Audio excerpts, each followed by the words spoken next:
I treat everything I shoot, every person I shoot, as the most important shoot I'll ever have. His sights, sounds, experiences, feelings, and heart all seem to come together at one point. Those moments just, they are incredible. They are what I live for.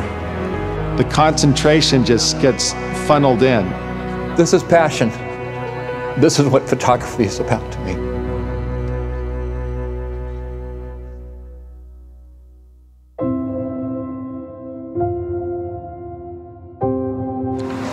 Here we go, day one, location one of the Nikon D4S adventure. We're at Snowbird, Utah, and Robert Beck is going to be shooting skiing. This was a pretty complex production, 21 days on the road, 3 photographers, 7 locations, 21 pieces of luggage, all using prototype cameras.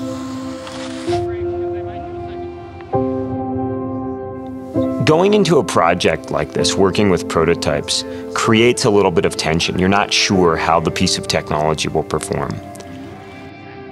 Robert, after trying to capture the first skier with an 800mm lens coming over the horizon out of nowhere, was noticeably frustrated.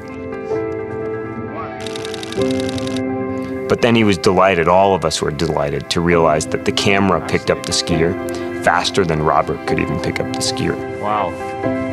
It's catching it way before I think it's catching it and way before I get it centered. I know what I want, but that camera did the job for me. It's a millisecond that it has to catch that person coming out of nowhere, that it doesn't know where it is, and to lock on and make it tack sharp. I've never got that picture before. I don't think it's possible, but the camera does.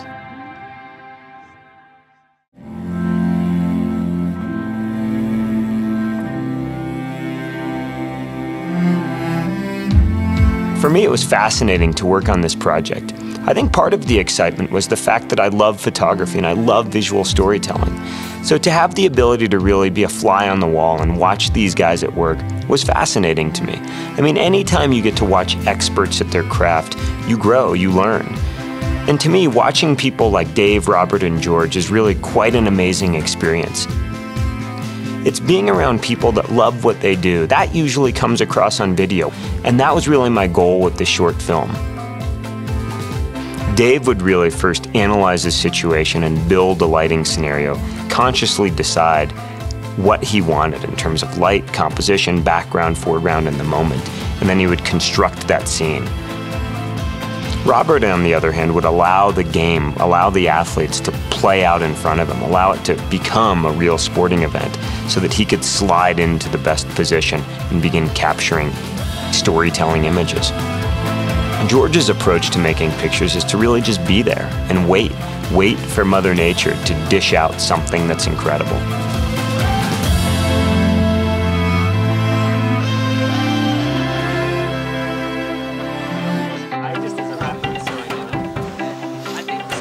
On these productions, we're working our asses off. We're working hard every day, long days. Everybody on this crew was handpicked. It's a group of guys that are motivated, talented, funny, excited, willing to work hard. Everybody handpicked for their unique skill sets, but additionally for their willingness to do whatever task, whatever job needed to be done at any time. That's small footprint production. That's how you're successful in today's world. This scenario just blew my mind. We were using the auto ISO functionality of the new D4S in movie mode. And what it allowed us to do is do a shot in a dark garage where the guys are working on their bikes. We follow RJ out. He pushes his bike from the dark garage into the back of his pickup truck. So we go from dark garage to bright daylight. And the camera compensates using an algorithm that's incredibly smooth in terms of exposure so that you never realize that we're transitioning from dark to bright. So we're setting up a time-lapse here in time-lapse photography mode. We have our exposure smoothing checked. We've set up several time-lapses with really varying light conditions, and the D4S has just done a tremendous job of keeping a very smooth exposure with no flickering. you know, you can never take it too seriously. You've got to be having fun in the process, because when you're having fun, it doesn't feel like work. And usually when there's that perfect balance of having fun, working hard, being creative, that's when you're creating the best content.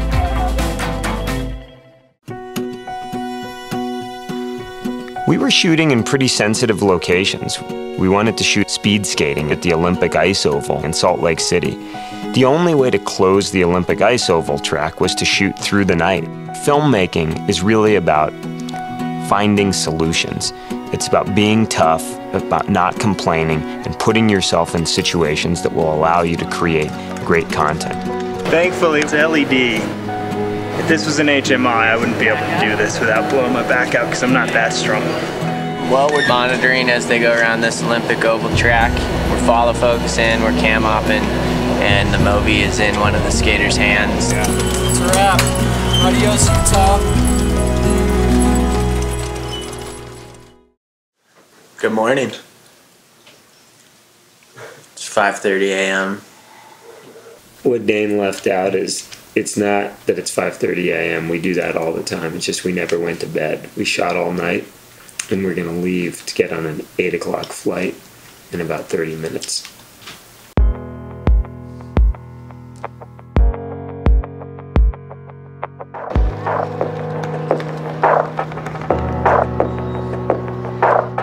Big days of travel and unpredictable schedules. That's really what this game is all about.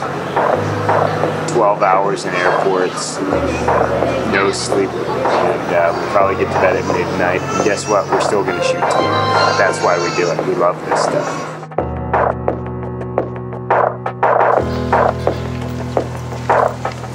This is Layla. Her rider requires that I carry her everywhere. Are you having fun? Not good when she's going on my face, but it's part of parenting.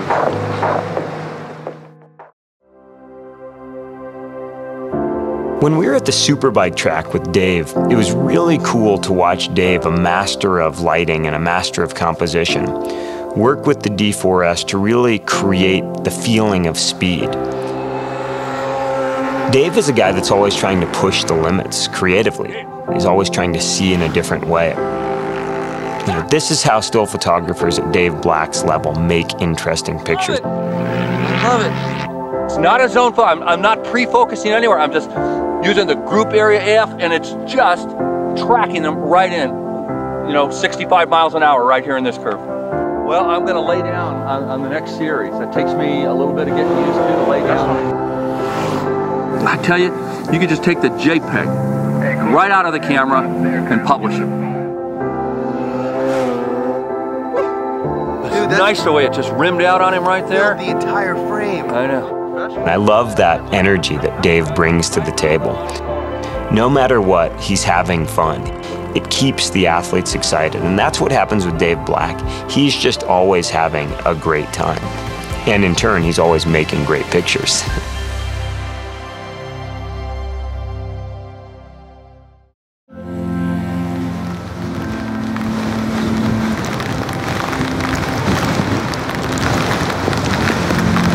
This is Ireland, apparently. Super cold, hail, rain. Makes me really build an appreciation for what George does. That's good, George. From there, go ahead and walk back at us. The nature of a video production is it never quite goes the way you anticipate. In the ideal world, we would have puffy clouds every day with perfect sun on our subject, but we just didn't have that. It made for visual diversity. We have unique content because of that weather. Heavy rain, sea spray, wind. The Nikon D4S and lenses had no problem in those conditions. Good hours before this night. We're struggling to keep the lenses dry because we have sea spray coming in and rain, but George is getting awesome stills because this is an epic coastline. The sun is popping out. So we're going to shoot a ton and just hope that we get little moments where it's not blowing in the wind and we don't have droplets on the glass, but it's really difficult. Truly, I have to say, I put D4S into the most extreme test. We talk about low light performance of this camera. is pretty incredible. I took a couple of handheld images on landscapes in heavy rain on a ISO 5000, and the image was absolutely stunning.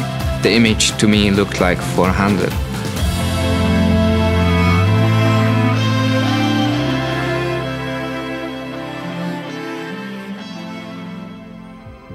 Well, just waking up here on our 19th day of production. Time to do a little bit of cleaning. I try to do a bunch every day. We were out in 50-mile-an-hour winds yesterday with a lot of sea spray and a lot of lens changing. So everything is very dirty. So we're gonna go for a repack and a re-clean.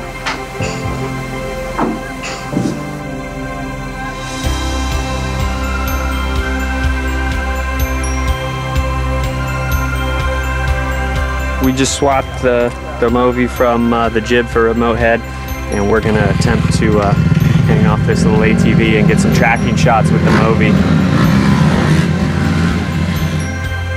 That was a pretty tough setup, but I think we got some pretty incredible images. I don't understand how it was that smooth with how bumpy and shaky the road was.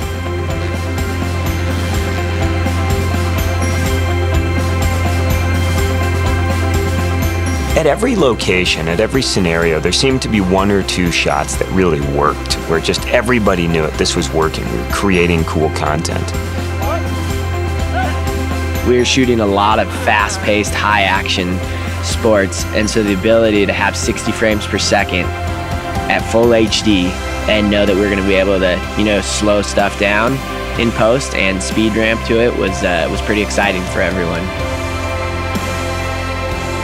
Oftentimes there was no time to go and get a longer lens, so we'd switch into 2.7 crop mode, get significantly more magnification, and yet have an incredibly sharp video file. Maybe the sharpest video file out of an hd-slr camera that I've ever worked with. It was a real honor to spend so much time around Dave, Robert, and George, and to really get a glimpse into their worlds. But it was bittersweet at the end to come off of this production, shooting with cutting-edge prototype cameras, with a great crew, amazing locations.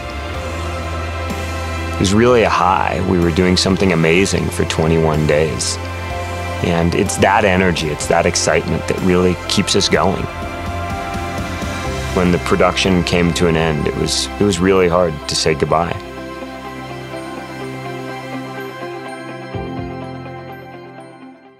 So, there's nothing funny about safety, and there's a little rule us cameramen live by. It's called don't fry, reapply. And if you're not going to reapply, just do one really big application and you'll probably be fine. All right, a little cool this morning. Try and get my blood pumping. It's got a little bit of a ritual for me, you know. And I want to introduce you to Gen's in here, getting that ritual thing going. We keep boring this way, keeps the camera warm too, right? Corey, you got my commander? Thanks, dude. You know, part of this type of filmmaking and photography is you've got to take your fitness seriously, and so we carry these 90 pounds of weights around just so that we can do intermittent workouts. Yeah, see, Brian's really a master. I mean, he's really our role model and leader. This is 400 mil right here. Ooh, taking it backwards, 85. Oh, that's 50. Oh, damn, 16 mil. Scoop, 600. Figured it out, got all my shots. I'm gonna do it from right here. Let me explain what we're gonna do. Dane's gonna shoot long lens. I'm gonna shoot 50. Then George is gonna change into his wetsuit. Then I'm gonna go 24 prime with a lot of ND. Sean's gonna Movi. Then I think as soon as we get him walking, George walking with his housing, then I'm gonna get some details of his fins. Then Josh is gonna get in the water with George, and then Sean's gonna heli. Does that sound like a plan? I don't think she cares, actually.